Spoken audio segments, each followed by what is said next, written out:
تابع ديال المونه في المحكمه، تابع. شكون تابع؟ لا تابع هو في المحكمه، ما خصناش نهرسوا القرار ديالنا. ويلي حول ولا قوة إلا بالله العظيم. بيدي تابع ديال امي في المحكمة، ناقشنا معاهم. شكون هما هادو؟ نهرسوا القرار ديالنا، ناقشنا معاهم وقال لك هذاك الفيديو سيروا سجلوه وجيبوه لنا مكتوب ديال كيصبر 75,000 درهم. باغي فيديو ياك هذا كيف ما كيتفرج فينا شي واحد. جلال وسمعوا خوتي هذا كيمشي للمحكمة، هو كيناقش معايا في الصلبوط في اللجنة الإدارية، وقال لهم أنا راه تابعوا في المحكمة. سمعوا دي شحال خطيرة. وسمعوا السرهامي اش يقول، ما نعطيوش البطاقه. علاش؟ لا بغينا له الحبس، البطاقه حتنفعوا. علاش غنمشيو؟ هي غاش تقول لهم يا فاطمه، تقول مرزيوه في الدعم. يقول لها لا سلام، هدفنا نحيدوا البطاقه باش يلقى راسو في القضاء، راه عنده المحاكم. اش يقول لهم خالد؟ يقول لهم لا تابعوا ديروا موالاه بالمحكمه، ما تخافوش، المحكمه مغرزه عندي. سمعوا المغاربه، سمعوا. عرفتي كان دبس يدور في المحكمه ورا مشي على كدبس فوالا. لا المنعوف لك الاولى ما خدتش لا والو ما حكمناش المحكمه، ما هي ما شريفه تابع ديال امي في المحكمه.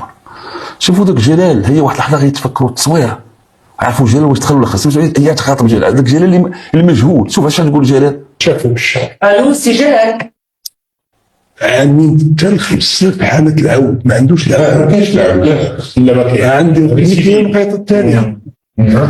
غنحكموا لي بعام وغنقترحوا على السلطه ديال الدعم منهم الدعم ديال مؤسسه الدعم العمومي ما ياخذوش. هذه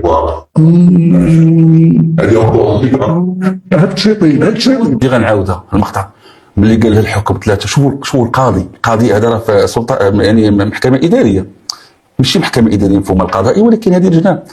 ملي قال لها الحكم رجاء، شوفوا مشاعر ديال الحقد.